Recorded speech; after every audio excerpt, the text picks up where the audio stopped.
పేదింటి కుమారుడు. ఆయన తల్లిదండ్రులకు ఒక ఉత్తమమైనటువంటి కుమారుడు. అతను ఒక పేద విద్యార్థి. అధ్యాపకులకు ప్రియాతి ప్రియమైనటువంటి శిష్యుడు. బిఎస్సి చదివిన తర్వాత ఉద్యోగం కొరకు ఇంటర్వ్యూకి వెళితే ఆ ఉద్యోగం రాకపోతే నా భవిష్యత్తు ఏమవుతుందో అని తపన పడ్డటువంటి పెద్ద మనిషి. చదువుకోవడానికి ఆర్థిక వనరులు లేకపోవడం మూలాన తన పెద్దనాన్నగారి ఒక చిన్న షాపులో నెలకు 2 రూపాయల వేతనం తీసుకొని విద్యా విధానాన్ని కొనసాగించుకున్నటువంటి ఒక గొప్ప విద్యార్థి, ఒక గుడ్ అకాడమిషియన్, ఒక research scholar, a good administrator, ఆ తర్వాత ఏ గుడ్ సైంటిస్ట్. అతనికి ఉన్నటువంటి మానవ లక్షణాలు, విలువైనటువంటి సాంప్రదాయాలు, మనుషులందరూ ఒకటే అనేటటువంటి భావనను తన యొక్క ఉపన్యాసాల ద్వారా భారతదేశం ఉన్నటువంటి యువతను విజ్ఞానవంతులుగా చేసినటువంటి మహా మేధావి. అతను శాస్త్రజ్ఞుడుగా దేశానికి అందించినటువంటి సేవలను పురస్కరించుకొని భారత ప్రభుత్వం 11వ భారతదేశ అధ్యక్షునిగా నియమించబడ్డ తర్వాత సంపూర్ణంగా తన పదవి కాలం అయిపోయిన తర్వాత 2 బ్రీఫ్ కేసులతో బయటకు వెళ్ళినటువంటి people's president doctor APJ Abdul Kalam. ఇప్పుడు మనం ప్రశ్న వేసుకోవాలి, ఒక సామాన్యమైనటువంటి కుటుంబంలో పుట్టినటువంటి ఒక వ్యక్తి ఇంత ఉన్నత శిఖరాలకు ఎదగగలిగాడు అంటే అతను ఎంత చక్కటి విద్యార్థులు ఉండాలి, అతనికి విద్యలో ఎంత ఆసక్తి ఉండాలి, వారి యొక్క అధ్యాపకులు ఇచ్చినటువంటి ఇన్స్ట్రక్షన్స్ ఎంత చక్కగా పాటించి ఉండాలి,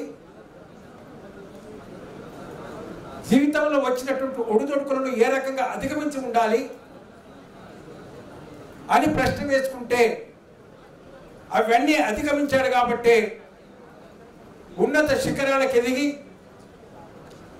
ప్రపంచంలో ఒకానొక ఉత్తమమైనటువంటి శాస్త్రవేత్తగా పేరు తెచ్చుకొని భారతదేశాన్ని ప్రపంచ దేశాలతో సమానంగా శాస్త్రీయ రంగంలో ముందుకు పోతుంది అని నిరూపించినటువంటి గొప్ప శాస్త్రజ్ఞుడు ఏపీజే అబ్దుల్ కలాం. ఒకసారి మనం అభినందన తెలియజేద్దాం.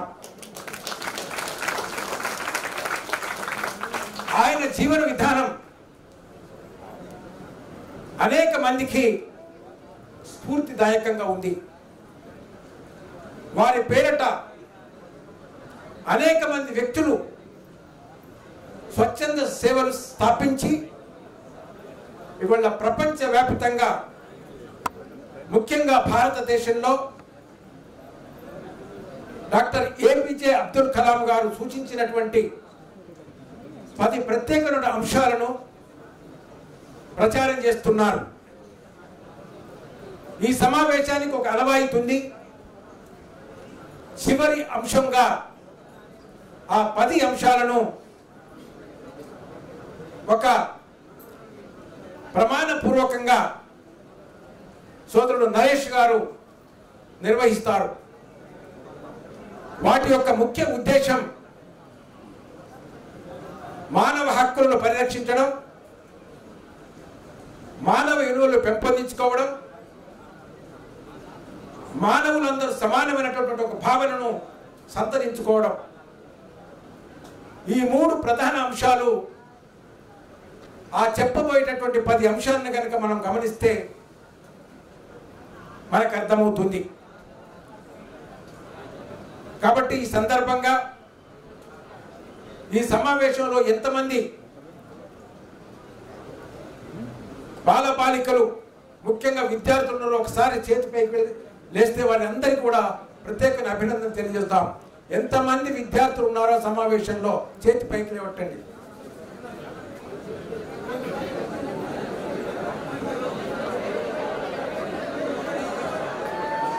మీ అందరికి ప్రత్యేకమైనటువంటి శుభాభినందనలు తెలియజేస్తున్నాను. డాక్టర్ ఏపీజే అబ్దుల్ కలాం గారి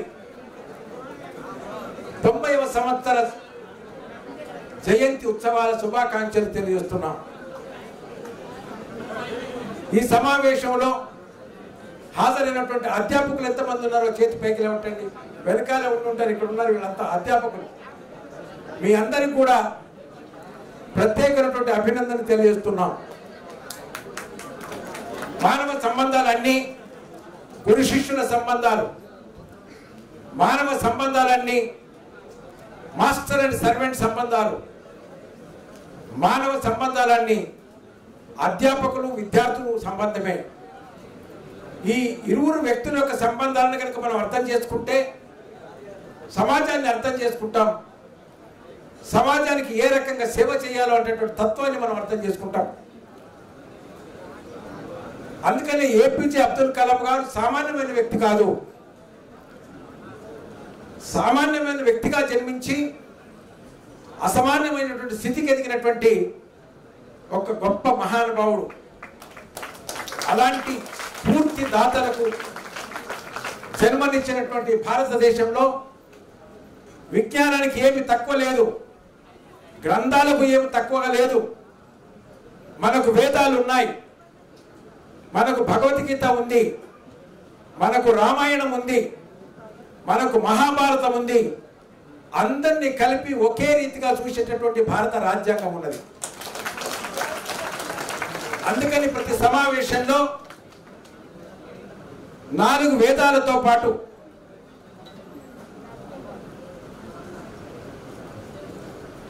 ఐదవ వేదంగా మనం మహాభారతాన్ని ప్రవచించుకుంటున్నాం. నేను ప్రత్యేకంగా భారత రాజ్యాంగాన్ని 6వ వేదంగా అందరూ పఠించాలని మీకు విన్నవిస్తున్నాను. ఇవాళ భారత రాజ్యాంగం మానవులందరూ సమానమే, భారతీయులందరూ సమానమే అనేటటువంటి భావనను కలగజేసి ఒక త్రాటిపైన నడిపించడానికి ప్రధానమైన కారణం, ప్రధానమైనటువంటి చట్టం భారత రాజ్యాంగం. అందుకనే ఈ భారత రాజ్యాంగంలో చెప్పబడినటువంటి ఫండమెంటల్ రైట్స్ లో ప్రధానమైనటువంటివి right to life, right to liberty, right to equality and right to dignity. ఈ అంశాల పైన భారతీయులందరూ అధ్యయనం చేయాల్సిన అవసరం ఉన్నది. ముఖ్యంగా పరిపాలన యంత్రాంగానికి కారకులైనటువంటి లెజిస్లేటర్స్, అమలు చేసేటువంటి కార్యనిర్వాహక అధికారులు సరిగ్గా అమలవుతున్నాయా లేదా అని చూసేటటువంటి న్యాయ వ్యవస్థ సంపూర్ణంగా వీటిపైన అవగాహన అనుదినము పెంచుకోవాల్సిన అవసరం ఉన్నది. వాటిని అమలుపరిచి వాటి యొక్క ప్రతిఫలాన్ని భారతీయ ప్రజలకు, భారతీయ సమాజానికి సంపూర్ణంగా అందించినప్పుడు మాత్రమే మహాత్మా గాంధీ గారు కానీ, వల్లభాయ్ పటేల్ గారు కానీ, జ్యోతిరావు పూలే గారు కానీ ఎవరైతే భారత సమాజాన్ని సమాజంగా, అసమానతలు లేనటువంటి సమాజంగా నిర్మించాలని ఆకాంక్షించారో ఆ ఆకాంక్ష నెరవేరడానికి అవి పాటించినప్పుడు మాత్రమే సాధ్యమవుతుంది. సోదరుడు కిషన్ రెడ్డి గారు ఉన్నారు. ఇవాళ భారతదేశానికి సంబంధించినటువంటి వారి రంగంలో అనేక అంశాలు ప్రతిపాదనకు వచ్చే సందర్భం ఉంది. ఇవాళ ప్రధానమంత్రి గారు నిర్వహిస్తున్నటువంటి ప్లాంటేషన్ కార్యక్రమం భారతదేశం అంతా ప్రాకిపోయింది. ఇవాళ తెలంగాణ ప్రభుత్వం వారు కూడా